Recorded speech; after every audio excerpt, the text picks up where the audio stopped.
ሁለት ባልና ሚስት ደጅ ጸንተው ተስለው 20 ዓመት ደጅ ጸንተው 20 በዓመቱ አንድ ልጅ ቢሰጣቸውና ያን ልጅ የክርስትና ወለድ ብድግ አድርጎ እግዚአብሔር ቢወስደውስ አያናድድም? አያናድድም። እምነት ላለው ሰው ትዕግስት ላለው ሰው አያናድድም። እግዚአብሔር አሁን እኛን ስንት ዓመት ነው የታገሰን? እስከዛሬ አሁን እንደ እግዚአብሔር በእድሜ ልኩ እንኳን ቢሆን መታገስ አለብን ማለት ነው።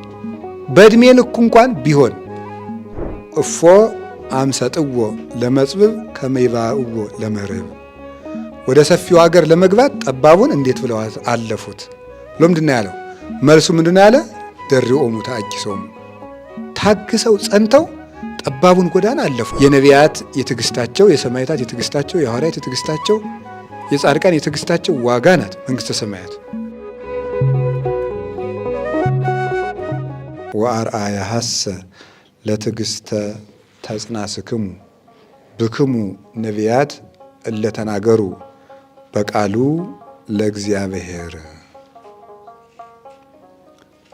ዛሬ እናንተ በመከራ ለምትታገሷት ትዕግስት ምሳሌ ማን ይሆንናል ትሉ እንደሆነ የእግዚአብሔርን ቃል የተናገሩ ነቢያት አሉላችሁ ይላል። ለትዕግስት ማንን ምሳሌ እናደርግ ብትሉ እኔ ትዕግስት የለኝም፣ ትዕግስትን ከማን ልማር ብትሉ ትዕግስትን የሚያስተምሩ ነቢያት አሉላችሁ ብሎ ቅዱስ ያዕቆብ ይናገራል። ስለዚህ ነቢያት የትዕግስት መምህራን ናቸው። የትዕግስት መምህራን ናቸው። ለነቢያት ትዕግስትን ዛሬ እንድንማማር የተፈለገው ትዕግስት ምንድን ነው ነው። ብዙዎቻችን የሚጎለን ትዕግስት ስለሆነ ትዕግስት ምንድን ነው? እንደ አንድ ኦርቶዶክሳዊ ሃይማኖት እንዳለው ሰው ለእኛ ለኦርቶዶክሳውያን ትዕግስት ምንድን ነው? ያንን ትዕግስት የማንማረው ደግሞ ከማን ነው የሚለውን ከቅዱሳን ነቢያት እንማራለን ማለት ነው። ናስተበጽኦሙ ለለተአገሱ፣ እነዚህን የታገሱ ነቢያትን እናድንቃቸው፣ ናስተበጽኦሙ እናደንቃቸዋለን ብሎ ይናገራል። ሰማዕክሙ ዘከመ ተአገሰ ኢዮብ፣ ኢዮብ እንደታገሰ ሰምታችኋል። በዚያ በመከራው ዘመን ሁሉ እንዴት እንደታገሰ ሰምታችኋል። ወርኢክሙ ዘከመ ፈጸመ ሎቱ እግዚአብሔር፣ እግዚአብሔርም የመከራውን እና የትዕግስቱን ዋጋ እንዴት እንደፈጸመለት ታውቃላችሁ። እስመ ብዙ ምሕረቱ ለእግዚአብሔር፣ የእግዚአብሔር ቸርነቱ ብዙ ነው። ወመስተሳሂል ውእቱ እግዚአብሔር፣ እግዚአብሔርም ይቅርታው የበዛ አምላክ ነውና እንዴት ትዕግስቱን እንደፈጸመለት ታያላችሁ ብሎ አርአያ ሐሰ ለትዕግስተ ተጽናስክሙ ብክሙ ነቢያት፣ ለምትቀበሉት መከራ በትዕግስት ለምትቀበሉት መከራ ምሳሌ የሚሆኑ ነቢያት አሉላችሁ። በትዕግስት ለምትቀበሉት መከራ ምሳሌ የሚሆኑ ነቢያት አሉላችሁ ይላል ቅዱስ ያዕቆብ። መግቢያም ምንም ሳልሰጣችሁ ቀጥታ ወደ ትምህርቱ እሄዳለሁ ከድካም ለመጠበቅ። ርዕሳችን ምንድን ነው? የነቢያት ትዕግስት ነው። የነቢያት ትዕግስታቸው። እንግዲህ ነቢያት ባልን ጊዜ በዛሬው ትምህርታችን ነቢያት የምንላቸው ከአዳም ጀምሮ ያሉትን ነው። በሌላ የትምህርት አከፋፈል ከአዳም ጀምሮ እስከ ሙሴ ያሉት አበው ነው የሚባሉት። ከሙሴ ጀምሮ እስከ ዮሐንስ መጥምቅ ያሉት ነቢያት ይባላሉ። መጀመሪያውንም መጨረሻውንም ጨምሮ። በዛሬው የትምህርታችን አውድ ግን ነቢያት የምንላቸው አዳምን ጀምረን ያሉትን ነው ነቢያት የምንላቸው። ከአዳም ጀምረን እንግዲህ እስከ ዮሐንስ መጥምቅ እንማራለን ማለት አይደለም ማለት ነው እንጂ ሁሉ ብንማርማ ብሉይና አዲስ ትምህርት ቤት ገባን ማለት ነው። እሱን ማለት አይደለም። ስለዚህ ግን በዚህ ትምህርት አውድ ነቢያት የሚባሉት እነሱ ናቸው። እና እስኪ ሁላችሁ ትዕግስት በሉ። እስኪ ስለ ትዕግስት ቆይ 10 ሰከንድ አስቡ ሁላችሁ። ትዕግስት አለ መጀመሪያ ትዕግስት አለኝ የለኝም በሉ። ሁለተኛ ትዕግስት ግን ምንድን ነው በሉ እና አስቡ 10 ሰከንድ። ትዕግስት አለኝ የለኝም። ትዕግስት ራሱ ምንድን ነው? አሰባችሁ? ስለ ትዕግስት አስባችኋል? አላችሁ የላችሁም? ትዕግስት ማለት ነው ትዕግስት አላችሁ? ትዕግስት እስቲ የለኝም የሚል የራሱን ነው። በቃ የለኝም ትዕግስት የለኝም የሚል። እሺ በጣም ጥሩ። ትዕግስት ምን እንደሆነ ያልገባውሽ፣ ትዕግስት ምን እንደሆነ ያልገባው፣ ምን ማለት እንደሆነ በደንብ አውጡ። ትዕግስት ምን እንደሆነ ያልገባው በደንብ አውጡ እንጂ እንዴ! ካልገባችሁ እንደሌላችሁ በምን አወቃችሁ እንዴ? አንድ ሰው እኮ አለኝም የለኝም ማለት የሚችለው ሲያውቀው ነው ነገሩን። ካልገባችሁ ትዕግስት ምን እንደሆነ እንደሌላችሁ በምን አወቃችሁ? ይሄ እንትን ነው፣ ከባድ ነገር ነው። ስለዚህ ትዕግስት አላችሁ የላችሁም? እሺ አሁን ዛሬ እግዚአብሔር ቢረዳን ትዕግስት እንዲኖረን ነው። ቀላል ነገር አይደለችም፣ እውነት ለመናገር እንደሚያወጓት አይደለችም፣ ለእኔም ለእናንተም። በእግዚአብሔር ግን ቀላል ነው፣ ግን በራሷ ግን ከባድ ነው። እሺ ትዕግስት የሚባለው የመጀመሪያው እሺ እግዚአብሔር ያክብርልን፣ እንኳን ደህና መጡ። አይ የዛሬ ሳምንት አብረውን ስላልነበሩ በስብሰባ ምክንያት እንኳን ደህና መጡ በሏቸው። አዎ ድገሙ። አዎ እሷም ይቁም፣ ቆመው እንኳን ደህና ቆያችሁ ይበሉ። እሺ እግዚአብሔር ያክብርልን። እሺ አሁን እንረጋጋ። ስለታገስን አበምኔታችን መጡ ማለት ነው። የትዕግስት እኮ አንዱ ራሱ ነው። ስብከቱን ሳንጀምረው ዙሪያውን ስንዞር እሳቸው መጡ። እሺ የትምህርታችን ርዕስ የነቢያት ትዕግስት ነው።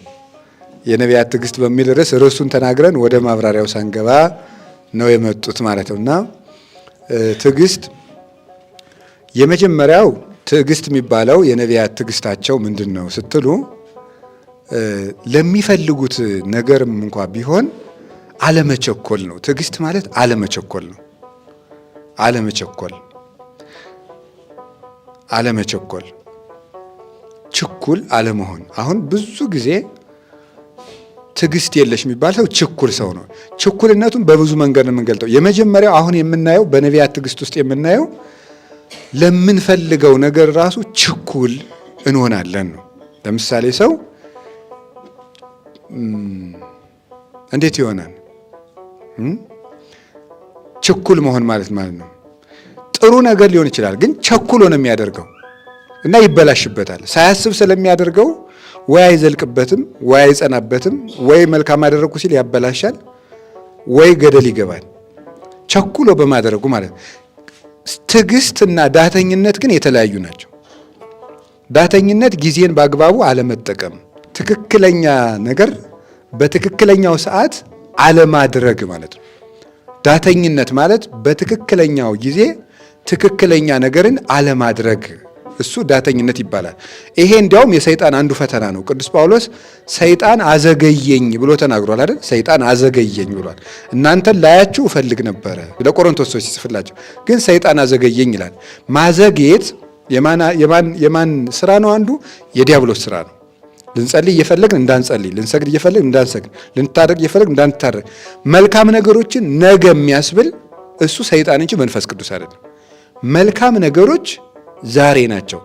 ምክንያቱም እግዚአብሔር ምን ብሎናል? ወናሁ ዮም ዕለተ አድኅኖ፣ የመዳን ቀን መቼ ነው ያለው? ሁለተኛ ቆሮንቶስ ምዕራፍ 6 ቁጥር 2 ላይ የመዳን ቀን ዛሬ ነው የሚለው። መንግስተ ሰማያት የምንገባበትን፣ ከእግዚአብሔር ጋር የምንታረቅበትን፣ ራሳችን የምንጠቅምበትን፣ ነፍስና ስጋችን የምናስታርቅበትን ነገር የምንኖርለትን ነገር ነገ አንልም። ሁል ጊዜ ዛሬ ነው። የክርስቲያን ዋና ጊዜው መቼ ነው ከተባለ ዛሬ ነው። ዛሬ ነው ጊዜያችን። ስለዚህ አለመቸኮል የሚባለው ግን ከዳተኝነት የተለየ ነው። ምን ማለት ነው? አለመቸኮል ወይም መታገስ ማለት አስቦ ማድረግ ማለት ነው። አስቦ ከነፈተናው፣ ከነትግሉ፣ ከነአክሊሉ፣ ከነውድቀቱ፣ ከነትንሳኤው፣ ከነትርፉ፣ ከነኪሳራው አስቦ መውጣት ማለት ነው። ጌታ እንዲህ ያለውን ነገር ነው በሉቃስ ወንጌል ምዕራፍ 14 ላይ ያስተማረን አይደለም? ከእናንተ መካከል ቤት መስራት የሚጀምር ሰው ቢኖር፣ የሚፈልግ ሰው ቢኖር ቁጭ ብሎ ምንድን ነው አኮኑ ይነብር ወይ ሐስብ ጻይጻኦ፣ ቁጭ ብሎ ስንት እንጨት ስንት ድንጋይ ይፈጅብኛል ብሎ ቁጭ ብሎ ያስብ የለም ወይ? ቤቱን ግን ሳያስብ መስራት ቢጀምር ከዚያ በኋላ ቤቱን ሰርቶ መጨረስ ቢያቅተው ያንን የተጀመረ ቤት እያዩ ሰዎች ይስቁበታል። ምን ብለው? ዝንቱ ብእሲ ወጠነ ሳርር ወወስኢነ ፈጽሙ ብለው። ይህ ሰው ቤት መስራት ጀምሮ መጨረስ አቃተው ብለው ሰዎች እኮ ይስቁበታል። ስለዚህ ከናንተ መካከል ቤት መስራት የሚፈልግ ሰው አስቦ ይጀምር ማለት ይሄ ነው። ትዕግስት የሚባለው እሱ ነው። ትዕግስት ምን የሚባለው? ላስብበት ብሎ ወር መተኛት አይደለም። ወር ላስብበት ብሎ ወር መተኛት አይደለም። ለመስነፍ ትዕግስት አይባልም። እሱ ዳተኝነትና መዘጌት ነው የሚባለው። ብዙ ጊዜ መዘጌትና ትዕግስት ይምታታብናል። ቆይ ላስብበት፣ ተረጋግቼ ላስብበት ብዬ ነው የምንለው። መዘጌታችን ነው እኛ እና ዳተኝነታችን፣ ወደ ኋላ መቅረታችን ሰይጣን ያዘገየንን ነው። ግን እያሰብንበት ብልሆች እንድንመስለን ያደርገናል። ግን በትክክለኛው ጊዜ ተጠቅሞ ማሰብ ትዕግስት ማለት እሱ ነው። አለመቸኮል ማለት ነው። ከእናንተ መካከል ጦርነት መግጠም የሚፈልግ ሰው ቢኖር ይላል አይደል? ሉቃስ ወንጌል ምዕራፍ 14 ላይ የአንድ ሀገር ንጉሥ ወደ አንድ ሀገር ንጉሥ በጦርነት እንገጥማለን ብሎ ቢልክበት አለ ቁጭ ብሎ የእሱ ሰራዊት ይሄን ያህል ነው፣ የእኔ ደግሞ ይሄን ያህል ነው፣ ላሸንፈው እችላለሁ አልችልም ብሎ ቁጭ ብሎ ማሰብ የለበትም ወይ አለ ጌታ። አላሸንፍም ብሎ ካሰበ ምን ያደርጋል? ሽማግሌ ልኮ ይታረቃል። ሳያስብ ግን ጦርነቱን ቢጀምር የዛኛው ሰራዊት እጥፍ ነውና ይሸንፋል አለ። ስለዚህ አስባችሁ ጀምሩት ነው። ጦርነት ያለው ምንድን ነው?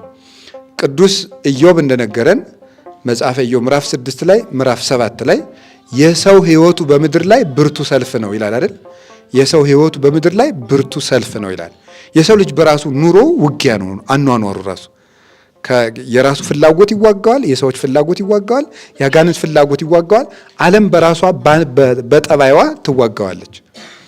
ስለዚህ የሰው ልጅ የራሱ አኗኗሩ ሰልፍ ነው። አኗኗሩ ለዚያ ተዘጋጅቶ ነው ማኖር ያለበት። ለመነገድም፣ ለማግባትም፣ ለወንድምነትም፣ ለእህትነትም፣ ለጓደኝነትም፣ ለንግድም፣ ለማረስም፣ ለመቆፈርም፣ ለመማርም፣ ቦታ ለመለወጥም፣ በቦታ ለመጽናትም፣ ለሁሉም ነገር ትዕግስት ያስፈልገዋል ነው። ቁጭ ብሎ ማሰብ ይፈልጋል። በዓለም ላይ የወደቁ ሰዎች የሚባሉ ሳያስቡ የጀመሩ ሰዎች ናቸው። ሳያስቡ የጀመሩ ሳያስቡ ያቋርጡታል። ከነዚህ ይህንን የሚያሳዩን ለምሳሌ የነቢያት ታሪክ ውስጥ 5 ሰዎችን ተመሳሳይ ነገሮች ታያላችሁ። የመጀመሪያው አባታችን አዳም ለምንፈልገው ነገር ራሱ ከማሰባችን በፊት በስሜታችን አለመቸኮል ነው። ለምሳሌ አባታችን አዳም እና እናታችን ሔዋን በአንድ ርዕሰ ጉዳይ ብቻ ነው ባልና ሚስት የሆኑት ወይም ደግሞ የእሷን ሴትነት የእሱን ወንድነት የተዋወቁት ስንት ዓመት ቆይተው ይመስላችኋል? 230 ዓመት ቆይተው ነው። ኦሪት ዘፍጥረት ምዕራፍ 5 ላይ እንድታነቡት አዳም ከሔዋን ጋር ከገነት ከወጡ በኋላ የእሷም ሴትነቷን አውቋታል፣ የእሱም ወንድነቱን አውቃለች። ፍቶት እንስሳዊት ሰልጥናባቸዋለች። ይፈላለጋሉ። ግን እግዚአብሔርን 100 ዓመት አልቅሶ እግዚአብሔር ለምኖ በሱባኤ ጠይቆ ቆይቶ አዳምና ሔዋን በመኝታ የተገናኙት 230 ዓመት ቆይተው ነው። ይህ ትዕግስት ይባላል። መቆየት፣ የሚፈልጉትን ነገር ለማድረግ አለመቸኮል። እሱ ብቻ አይደለም፣ እጅ ላይ አግኝተውት እንኳን ጉዳዩን የራስ ለማድረግ አለመቸኮል፣ ለመግባት አለመቸኮል። ትዕግስት የሚባል ይሄ ነው። እንዴት አንድ ሰው ሚስቱ አጠገቡ እያለች ባሏ አጠገብ እያለ 230 ዓመት በመኝታ ሳይተዋወቁ እንዴት ይኖራሉ? አሁን እንቀጥል።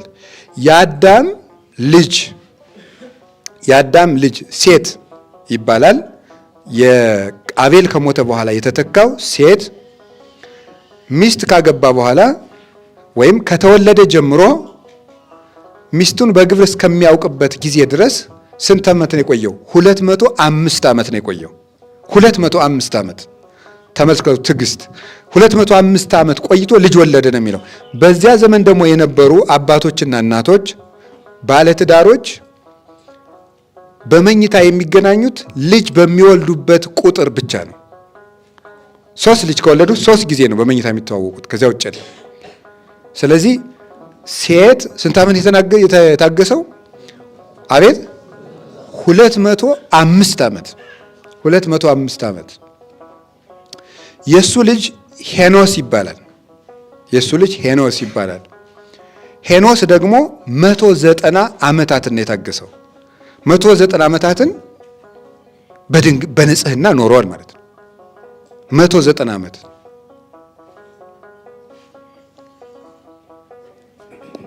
የሄኖስ ልጅ ቃይናን ይባላል። አዳም ሴትን፣ ሴት ሄኖስን፣ ሄኖስ ቃይናንን፣ አራተኛው ትውልድ። ቃይናን ደግሞ 170 ዓመት እንዲሁ በንጽህና ኖሯል። 170 ዓመት። እንዴት አይነት ሰዎች ናቸው!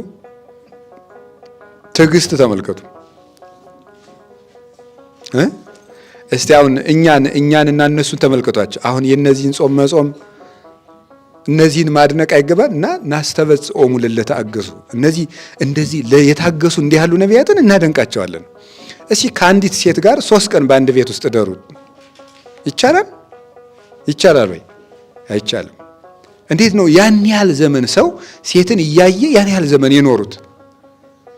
ሴቲቱ ወንድን እያየች። ቃይናን ስንት ዓመት የኖረው? 170 ዓመት ኖሯል። ቃይናን 170 ዓመት ኖሯል። ቃይናን ማንን ወለደ? መላአሌልን ይወልዳል። መላአሌል 165 ዓመት በንጽህና ኖሯል። 165 ዓመት።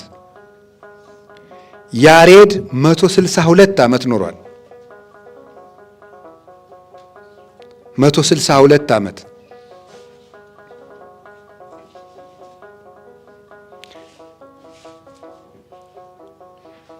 እንዲህ እያሉ ይቀጥላሉ። እንግዲህ እስከዚህ ከነገርኳችሁ ይበቃኛል። ሌሎችም 165 187 እያሉ ይቀጥላሉ እስከ ኖህ ድረስ ያሉት ማለት ነው። አንብቡት መጽሐፈ ኦሪት ዘፍጥረት ምዕራፍ 5 ቁጥር 1 እና እንዲሁ ሰው ማለት ነው መጽሐፍ ቅዱስ ውስጥ እድሜ ዝም ብሎ አይደለም የተጻፈው። እገሌ ይሄን ያህል ዓመት ቆይቶ አገባ ማለት በንጽህና ስጋን ያህል ነገር ተሸክሞ ፈጣሪውን በትዕግስት ንጽህናውን ይሄን ያህል ዓመት ተሸክሞ አገለገለ ለማለት ነው የተጻፈው። ይሄን ያህል ዓመት ስጋን ተሸክሞ እሳት ተሸክሞ ፈጣሪውን አገለገለ ተብሎ ነው የተጻፈው። እንደዚህ አድርገው የታገሱትን እናደንቃቸዋለን። እና አባቶቻችን እኔ እውነቴን ነው የምናገረው። አሁን ሰው ከቃሉ ጋር ናችሁ? ከቃሉ ጋር ናችሁ? አዎ። ዲያብሎስ እኔ ታገሱ የምላችሁ አሁን ይሄንን ነው። መንኩሱ ቢላችሁ እሺ አትበሉት ቶሎ። አግቡ ቢላችሁ እሺ አትበሉት። እኔ የምለው እሱን ነው። ቶሎ እንድታገቡ የሚያስወስናችሁ መንፈስ ቅዱስ አይደለም፣ ዲያብሎስ ነው። ቶሎ የሚያስመነኩስም መንፈስ ቅዱስ አይደለም፣ በፍጹም ዲያብሎስ ነው። ቶሎ ቆብ አድርጉ የሚል ዲያብሎስ እንጂ መንፈስ ቅዱስ የለም። እውነቴን ነው የምነግራችሁ። ቆይቶ አስተውሎ ወደ ገዳም ለመግባትም ወስኖ አስተውሎ መከራውን ፈትኖ አባታችን አቡነ ተክለ ሃይማኖትን አንድ ሰው መንገድ ላይ ወድቆ ከሞት ቀስቅሰው አነሱትና አባቴ ካንተ ጋር መነኩሴ ሆኜ መኖር እፈልጋለሁ ሲላቸው ምንድን ነው ያለው? ትክልኑ ጸዊረ ጻማ ሆሙ ለቅዱሳን፣ የቅዱሳንን መከራ መሸከም ትችላለህ ነበር ያሉት። እና ሰው ልመንኩስ እንኳን ቢላችሁ አረ አይሆንልህም ነው የሚባለው። ይሆንልሃል አይባልም። ላግባም ሲል አይሆንልህም ነው ማለት። ቀስ በል ነው ማለት ያለባችሁ ማለት ነው። ሳያስብበት ሰው ገብቶ ነው ከዚያ በኋላ መከራውን የሚማቀቀው ዲያብሎስ። ተራራውን ሜዳ ማሩን አምርሮ ወተቱን አጥቁሮ ማሳየት ለዲያብሎስ ልማዱ ነው ይላሉ አባቶቻችን። ማሩን አምርሮ ወተቱን አጥቁሮ ያሳያል። እሬቱን ያጣፍጠዋል፣ ማሩን እሬት ያደርገዋል። ስለዚህ ለምንፈልገው ነገር መቸኮል የለብንም። ሁሉም ነገር በጊዜው ይደርሳል። ችኩልነት ነው እንደዚህ የሚያጠፋን። አሁን እንትን ይሄ ዲያቆኑ ችኩል ነው፣ እንትኑ ችኩል ነው። ቶሎ ብሎ ቄስ መሆን ይፈልጋል። ቶሎ ብሎ እንዲሁ በቃ እውነቴን ነው የምነግራችሁ ማለት ነው። ቸኩሎ አብርሮ ነድቶ ይጥለዋል ገደል ላይ ቸኩል። እንግዲህ አሁን ይሄንን ነገር እኔም ቢሆን እየተፈተንኩበት ሊሆን ይችላል የምነግራችሁ እኮ አይደለም። እንዲያውም እኮ በዚህ በመጽሐፈ መነኮሳት እኮ ይባላል አይደል? ላልተፈተነ መነኩሴ ጾርህን አትናገር ይባላል። ይባላል አይባልም? ቢነግሩት ምን ያደርጋል? ያቃልላል ነው። ስለዚህ አሁን እኔ የምነግራችሁ ሁሉን ነገር በትዕግስት ማድረግ። አባቶቻችን እኮ እንግዲህ ታውቃላችሁ አይደል? በገጠር ቅስና አምጥተው 2 ዓመት ይደብቃሉ። ታውቃላችሁ? እርግጠኛ ነኝ ሁላችን እናውቃለን። ቅስና አምጥተው ከጳጳሱ የቅስና ማዕረግ ተሰጥቷቸው ሳያሳልሙ መስቀላቸውን 2 ዓመት ይደብቁታል። ሉቃስ ወንጌል ምዕራፍ 1 ላይ ተጽፏል አይደል? ኤልሳቤጥ አንቺ በቅሎ፣ አንቺ የተረገምሽ ቢወልዱሽ እንጂ አትወልጂ፣ አንቺ መካን እያሉ የእስራኤል ሴቶች ሲሰድዋት ልጅ አገኙ፣ ጸነሰች። እያንዳንድሽ ስትሰድብኝ የነበርሽ ሁሉ ነይ ሆዴን ተመልከች ጸንሻለሁ ብላለች። ስንት ዓመት ጽንሱን ሰወረችው ነው የሚለው? 5 ወር ሰወረችው ይላል። ሰወረችው። ቸኩላ እዩኝ እዩኝ አላለችው። በጊዜው ይገለጥ የለ እና ለሰዎች እንዲታይልን ላበሸቁን ሰዎች ሁሉ እንዲታይ ያገኘነውን ነገር ለማሳየት መቸኮል የለብንም። እንዲታይልን ሁሉ በጊዜው ይታወቃል። እና አንዱ የነቢያት ትዕግስታቸው እንዲህ አድርገው ታግሰው መኖራቸው ነው። እና መድኃኔዓለም ትዕግስቱን ያድለን። እንዲህ ያለውን ነገር ለምንፈልገው ነገር አሁን እንደምታዩት ነው። ተማሪው ችኩል ነው፣ እንትኑ ችኩል ነው። ሁሉ ነገር በቃ ሁሉ ነገር በችኮላ ነው። የቄስ ተማሪውም ጭምር ማለት ነው። ሩጦ በቃ እንደው በቃ እኔ እንደው በቃ ሩጦ ያቋቋም መምህር ቢባል ደስታው፣ የመጽሐፍ መምህር ቢባል ደስታው፣ የቅኔ መምህር ቢባል ደስታው፣ የምን መምህር ቢባል ደስታው፣ ሲወጣ ግን ባዶ። ያስኳላው ተማሪ ችኩል ነው።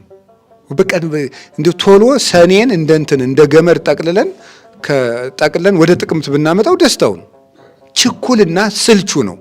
መረጋጋት የሚባል ነገር ሁሉ ነገር ፈጥነን መጨበን እና ይሄ ዘመን በተለይ ይሄ የ21ኛው የቴክኖሎጂ ዘመን በእኛ ላይ ያመጣብን ያላወቅነው ትልቁ በሽታ ምንድን ነው? ችኩልነት ነው። በጣም ችኩሎች አድርጎና እና የተረጋጋ ህድአት የኦርቶዶክስ ምልክት ነው። ህድአት አይደል የሚባለው? ህዱ ማለት እጉስ፣ የተረጋጋ ጸጥ ያለ የማይጣደፍ የማይባክን ገለባ ያልሆነ ሰው እሱ የኦርቶዶክስነት ምልክት ነው። መረጋጋት ማለት ነው። ቸኩለን እንደው እሱን ነው ልላችሁ የፈለገው። የነቢያት ትዕግስታቸው ይሄ ነው። ያ ትዕግስት በጣም ቀላል አይደለም። እንደው እኛም እንደው ስጋችን የምንሸከምበትን ትዕግስት ይስጠን መድኃኔዓለም። ሁለተኛው የነቢያት ትዕግስታቸው ምንድን ነው? አንደኛው ይሄ አሁን ያልኳችሁ ነው። ለሚፈልጉት ነገር አለመቸኮል። ሁለተኛው ተስፋቸው ነው። ተስፋን አለመቁረጣቸው ነው። ይሄ ፍጹም ትዕግስት ይባላል። ምንድን ነው የሚለው ቅዱስ ጳውሎስ? መከራ ትዕግስትን፣ ትዕግስት ደግሞ ተስፋን ያመጣል ይላል። መከራ ምንድን ነው የሚያመጣው? ትዕግስትን። ሮሜ ምዕራፍ 8 ላይ መከራ ትዕግስትን፣ ትዕግስት ደግሞ ምንን ያመጣል? ተስፋን። ተስፋሰ እያስተሐፍር፣ ተስፋ ደግሞ ምን አይልም አለ? አያሳፍርም አለ። ስለዚህ ትዕግስት የመከራ ልጅ ናት፣ ተስፋ ደግሞ የትዕግስት ልጅ ናት። የምትወለደው ከትዕግስት ነው ተስፋ። እና ነቢያትን የምናደንቃቸው ተስፋቸውን አለመቁረጣቸው ነው። ለዚያውም ተስፋውን የሚታገሉ ምኖች እያሉ ነው። ብዙ ተስፋ አስቆራጭ መከራዎች እየመጡ ከነዚህ ውስጥ 1 2 3 ልጥቀስላችሁ። የመጀመሪያው አባታችን ኖህ ነው የሚጠቀሰው በዚህ ትዕግስት ውስጥ። ኖህ በነቢያት ትዕግስት ውስጥ ከሚጠቀሱ አባቶች አንዱ አባታችን ኖህ ነው። እንግዲህ ኖህ እግዚአብሔር ይህንን ዓለም ለማጥፋት የጥፋት ውሃ አመጣለሁ ካለው በኋላ አንተ የምትድንበት ምን ስራ ነው ያለው? አቤት ስንት ዓመት ነው የሰራ መርከብ? እንዲህ ግን ይገርማል። እናንተ አሁን ትሰራላችሁ? እኔና እናንተ ብንሆን እስቲ አስቡት። እውነቴን እኮ የምነግራችሁ እግዚአብሔር የዛሬ 100 ዓመት የሆነ ጸጋ ስለምሰጥህ 100 ዓመት ጀልባ ሲራ ቢለን አሁን ጣና መጥቶ ማለት ትሰራላችሁ ወይ?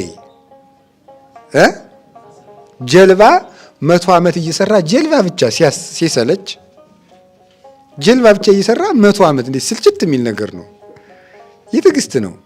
ለምንድን ነው በቃ እኔ ጥሩ ሰው ነኝ፣ በቃ እነዚህን አጥፋና እኔን ዛሬ አንሳፈኝ ነው የምለው። እኔ እንዴ 100 ዓመት እኔ የምንጨነቅ ብዬ ያን ስቆርጥ ስቀጥል 100 ዓመት ጀልባ እኔ አልሰራም። እናንተ ትሰራላችሁ? አይታወቅም። ትሰራላችሁ። እኔ ቦን አልዋሽም። እንዴት እንዴ የምሰራ እኔ ጀልባዬ 100 ዓመት እንዴት እሰራለሁ? ያችሁ የሚያምን ሰው እንደዚያ ነው። የዛሬ እግዚአብሔር መቼ እመጣለሁ ነው ያለው? 100 ዓመት። እስከ ዛሬ 100 ዓመት ምን እያልክ ጠብቀኝ? እየሰራህ ጠብቀኝ። 100 ዓመት ሙሉ መርከብ እየሰራ ጠብቀኝ። ይህ አስደናቂ ትዕግስት ነው። እናንተ እግዚአብሔርን ተስፋ ባደረጋችሁበት ነገር ስንት ዓመት ትጠብቁታላችሁ? እግዚአብሔር ትቶኛል የምንለው አሁን ስንት ዓመት ታግሰን ነው? እስቲ እግዚአብሔር ያሳያችሁ። ስንት ዓመት ነው? አሁን እንደው እግዚአብሔር ልጄ ትዕግስትህ ይሄ ነው፣ ልጄ ትዕግስትሽ ይሄ ነው ቢለን አናፍርም? በጣም እኮ የሚያሳፍር እግዚአብሔር 100 ዓመት የጠበቀ ኖህ ፍጹም የትዕግስት አባት ነው። እግዚአብሔር በ100 ዓመት ለዚያውም ለሱ ግን ሲነግረው ስንት ዓመት ነው ያለው? 120 ነው ያለው። እሺ ነው ያለው። የዛሬ 120 ዓመት ስለምመጣ መርከብ ስራ። ቃሉን ደግሞ ዝም ብላችሁ ስታዩት ግርም ምንም ያደርገው መርከቡን ከመቼ ጀምረ ስራ አይልም። 3 ወር ሲቀረው ጀምር አይልም። ዛሬ ጀምር አይልም። ነገ ጀምር አይልም። እንጨቱን ነገ ሊያመጡልሃል አይልም። ዝም ብሎ የዛሬ 120 ዓመት እመጣለሁ ጀልባ ስራ ብቻ። እንደዚህ ሲለው በፍጹም እምነት እግዚአብሔርን ታግሶ ጠበቀው። በ100 ዓመት መጥቶ እግዚአብሔር 20ውን ቀንሶ ኖህን ከነቤተሰቦቹ አንሳፎ አወጣው። ይህ ሰው ልጆችን ወልዶ የሱ 3 ልጆች ናቸው። እንግዲህ ዓለም ሁሉ ዛሬ እየተበላላህ ነው እንጂ ምናምን እትስ ብትሉት ዞሮ የማን ልጅ ነው? የኖህ ልጅ ነው። እንዲሁ እኮ ሰው እኮ ግርም ምን የሚያደርገው እኔ ጀግናው ምን እትስ ጀግናው ቢል ዞሮ የኖህ ልጅ ነው፣ ሌላ ነገር የለውም። ኖህ ሴምን፣ ያፌትን፣ ካምን ወልዷል። እነዚህ ኤዥያውያን የሴም ልጆች ናቸው። አውሮፓውያን ደግሞ የያፌት ልጆች ናቸው። አፍሪካውያን ደግሞ የካም ልጆች ናቸው። ስለዚህ በሌላ ጊዜ የተቀላቅለው ሊሆን ይችላል። ሁሉም የአንድ ሰው ልጅ ነው። ይሄ ሰው ዓለምን የሞላ ዘር በረከት እግዚአብሔር የባረከው 100 ዓመት እግዚአብሔርን ስለጠበቀው ነው። 100 ዓመት በመጠበቁ እግዚአብሔርን ታግሶ በመቆየቱ አንደኛ ዘሩ በዓለም የተባረከ ሆኖ ሞላለት፣ ሁለተኛ ከመከራ ተረፈ። እኛንም ደግሞ በረከት እንድናገኝ ከመከራ እንድንድን የኖህን ትዕግስት ያድለን። የምንጾመው ጾመ ነቢያትን የምንጾመው ይሄን ትዕግስታቸውን እንድናገኝ ነው። ሁለተኛው በትዕግስት የሚጠቀሰው ማን ነው? አባታችን አብርሃም ነው። ጥቂት ሰዎችን የምንጠቅስላችሁ ተስፋ ሲቀር የታገሱ አባቶች ማለት ወይም ተስፋ ሲራዘም እግዚአብሔር ረጅም ዘመን ሲያስጠብቀን ማለት ነው። ትዕግስት ማለት እሱ ነው። በጠየቅነው ጥያቄ ረጅም ዘመን ደጅ ሲያጸናን ይሄ ትዕግስት ይባላል። መዝሙር 26 ቁጥር 14 ላይ ቅዱስ ዳዊት ምንድን ነው ያለው? አገሶ ለእግዚአብሔር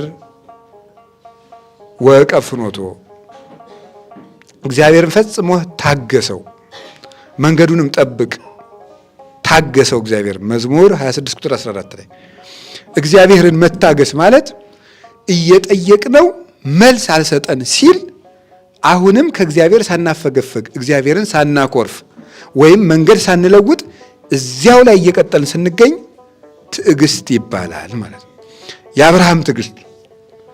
የአብርሃም ትዕግስቱ ምንድን ነው? አንደኛው የአብርሃም ትዕግስቱ እግዚአብሔር ቃል የገባለትን ነገር በጊዜው አልሰጠውም። ሁለተኛው ደግሞ እግዚአብሔር ቃል ከገባለት ነገር ተቃራኒ ጥያቄ ጠይቆታል። የመጀመሪያው ኦሪት ዘፍጥረት ምዕራፍ 12 ላይ እኔን ተከትለህ ውጣ ብሎ ምንድን ነው ያለው? ማርና ወተት የምታፈስ ምድር ምን እልሃለሁ አለው? እሰጥሃለሁ አለው። አብርሃም ማርና ወተት የምታፈስ ምድር እሰጥሃለሁ ትጠግባለህ ተብሎ ነው የወጣው። ወጥቶ ግን በምድር ላይ ሁሉ ምን ሆነ ይላል? ራብ ሆነ። አብርሃምም በረሃብ ምክንያት ወዴት ወረደ ይላል? ወደ ግብፅ ወረደ ይላል። እግዚአብሔር ማርና ወተት የምታፈስ ምድር የሚባል ነገር ለአብርሃም አልሰጠውም። አብርሃም አንድ ጊዜ ግብፅ፣ አንድ ጊዜ ፍልስጤም፣ ጌራራ እያለ በረሃብ ሲንከራተት የኖረ ሰው ነው። ግን እግዚአብሔርን እንዲያምኖ እንዴት ነው ማርና ወተት የምታፈስ ቤተሰብን ጥለህ ወጣ ተባልኩ፣ ወጣው። አገርህን ጥለህ ወጣ ተባልኩ፣ ወጣው። ታዲያ እንደዚህ ከሆነ ማርና ወተት የምታፈስ ምድር እሰጥሃለሁ አልከኝ፣ የት አለ? አይገርማችሁም? አብርሃም ማርና ወተት የምታፈስ ምድር ማግኘቱ ሲቅርና ሚስቱ በሞተች ጊዜ የሚቀብርበት 3 ክንድ ከስንዝር መሬት አጣ። እንዲህ ያለ ትዕግስትም አለ። አብርሃም ምንድን ያደረገ? በሳንቲም ገዝቶ ቀበረ።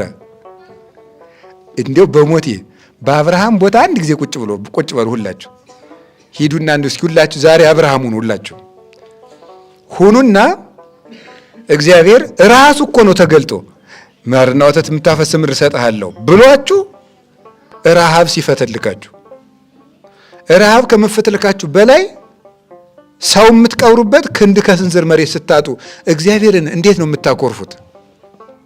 ይሄው የአብርሃም ሕመም እንዲሰማን ስለፈለግኩ ነው። እኛ በተለያየ ፈተና ስለምንፈተን ጥያቄያችን ባለመመለሱ ልባችን ስለሚንጓለል ልባችን እንዲያርፍ ነው ይህን ርዕስ የመረጥኩት። የነቢያት ሕይወት ይህን የሚያስተምረን። አብርሃም ግን ምንም አላለም። እግዚአብሔርን አንድ ቀን አማሮ ያውቀው ገዝቶ ቀበረ። 400 ወርቅ ገዝቶ ሳራን ቀበረ።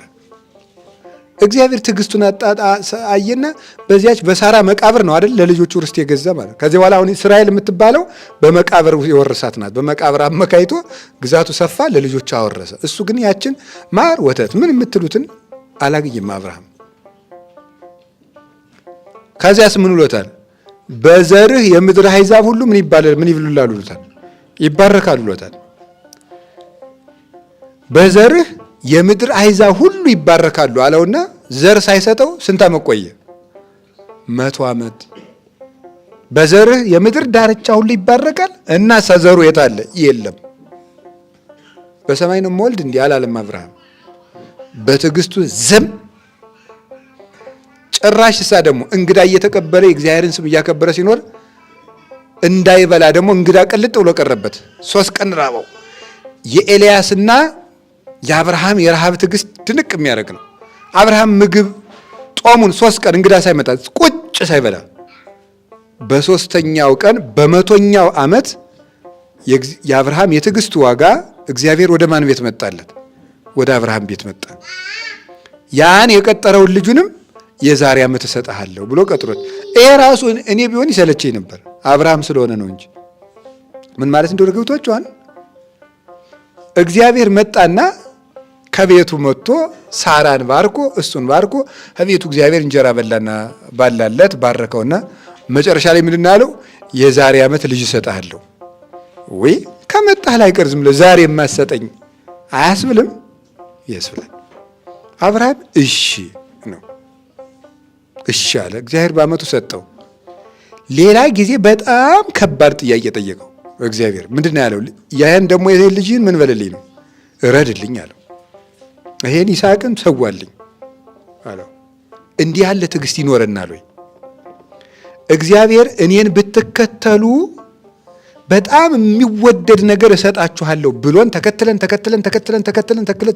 100 ዓመት አልፍቶ ያንን የለፋንበትን ነገር ሰጥቶ ሲያበቃ እንደገና ያንን ደግሞ ብድግ አድርጎ መውሰድ፣ ይሄ ምን ይባላል?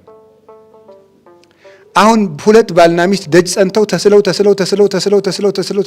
20 ዓመት ደጅ ጸንተው 20 ዓመቱ አንድ ልጅ ቢሰጣቸውና ያንን ልጅ የክርስትና ዕለት ብድግ አድርጎ እግዚአብሔር ቢወስደውስ አያናድድም? አያናድድም። እምነት ላለው ሰው፣ ትዕግስት ላለው ሰው አያናድድም። እግዚአብሔርን መታገስ ማለት ይሄ ነው። ከዚያ በኋላስ እረድልኝ አብርሃም እሺ። ይሄ ፍጹም ተቃርኖ ነው። በይስሐቅ ዓለም ይባረካል። እንደገና ይስሐቅን እረድልኝ። እንዴ ዓለም በይስሐቅ ከሆነ የሚበዛው ወይም የሚባረከው ይስሐቅ ከታረደ በምን ይበዛል? አብርሃም የእግዚአብሔርን ሐሳብ ዕውቀቱ ያልሞገተበት ሰው ነው። ዕውቀታችን ጣልቃ ይገባና እምነታችን ይሞግትብናል። ይሄ እንደዚህ ከሆነ እንደዚህ ሊሆን አይችልም ብሎ ትንሽ የምናውቃት ነገር ትመጣና እምነታችን ትሞግታለች። አብርሃም ሰው ከሞተ እንደማይራባ ያውቃል። ግን ልጅ ክረድልኝ አለው። እምነቱን ግን እውቀቱ አልሞገተበትም። እሺ አንተ ባወቅህ ታደርገው የለ ብሎ ልጁን ሊያርድ ጭኖ ይዞ ሄደ። ልጁን ሊያርድ ሲል እግዚአብሔር ተው ልጅህን አትረድ ብሎ የትዕግስቱን ዋጋ ይስሐቅን ሰጠው። በይስሐቅ ፈንታ በግ አወረደለት። ይስሐቅ ዳነ። ከይስሐቅ ማን ተወለደ? ክርስቶስ ተወለደ።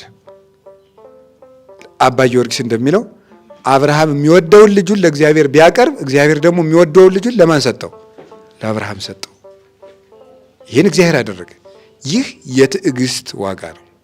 የአብርሃም አምላክ ለእኛም ትዕግስቱን ያድለን።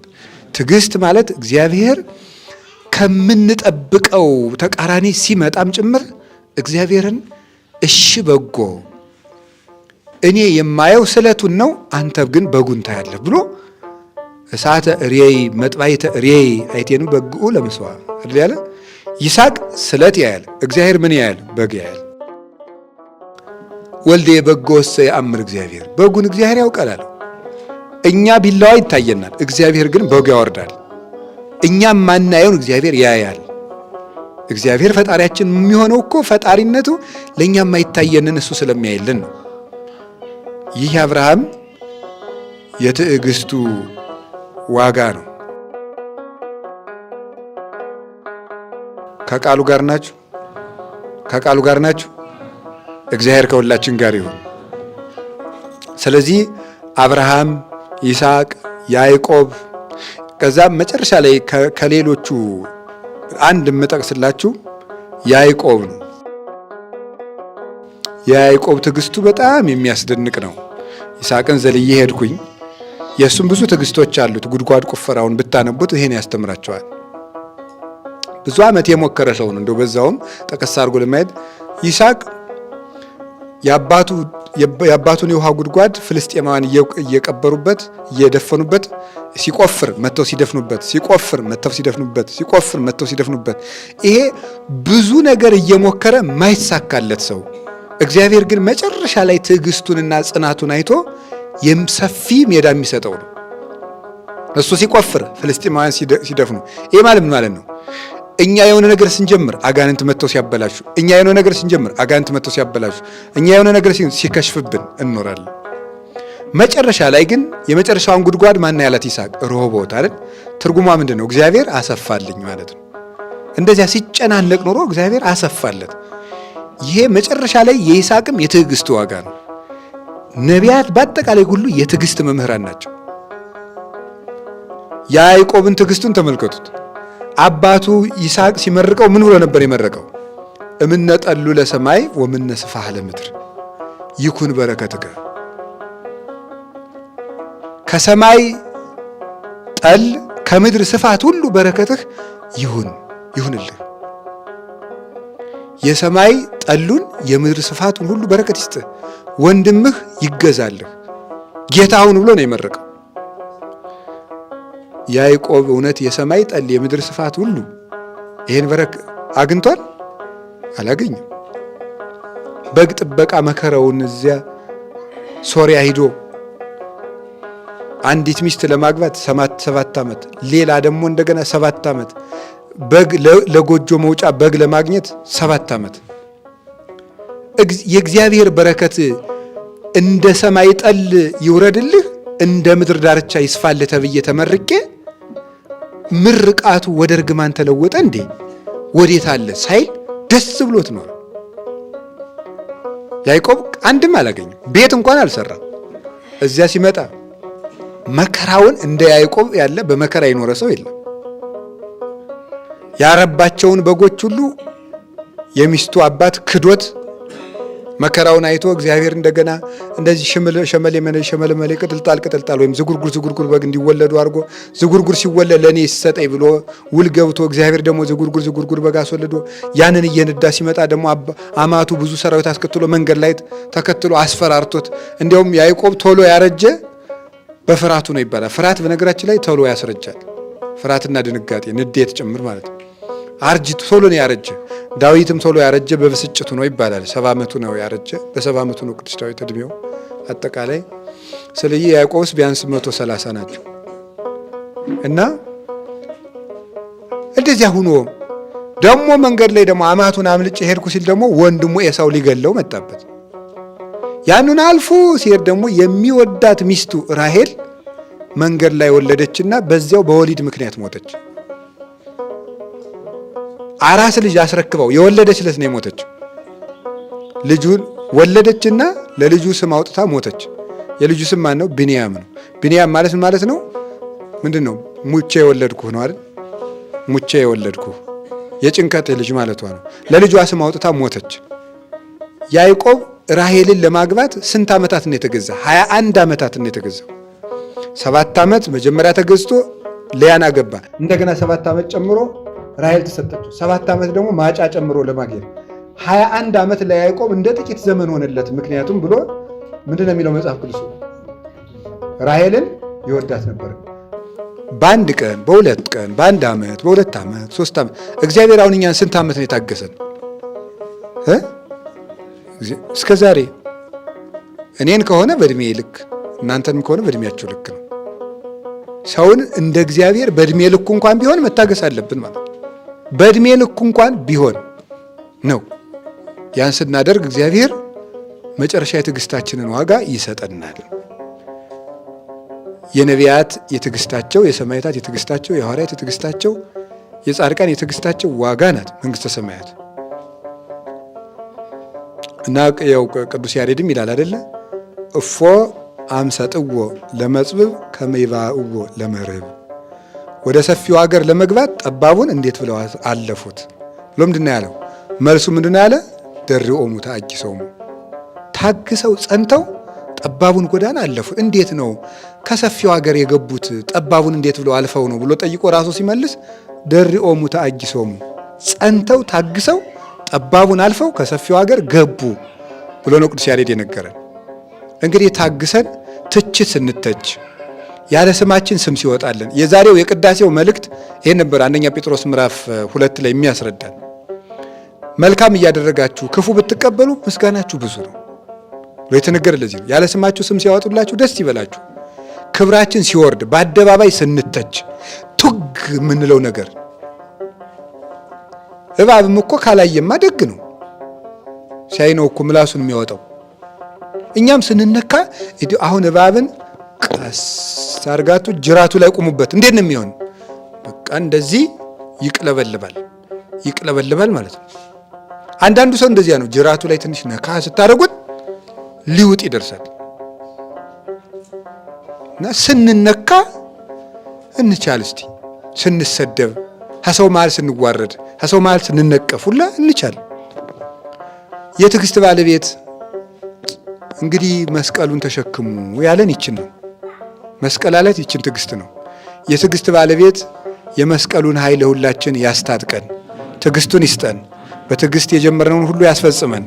ስብሐት ለእግዚአብሔር። ይቆየን።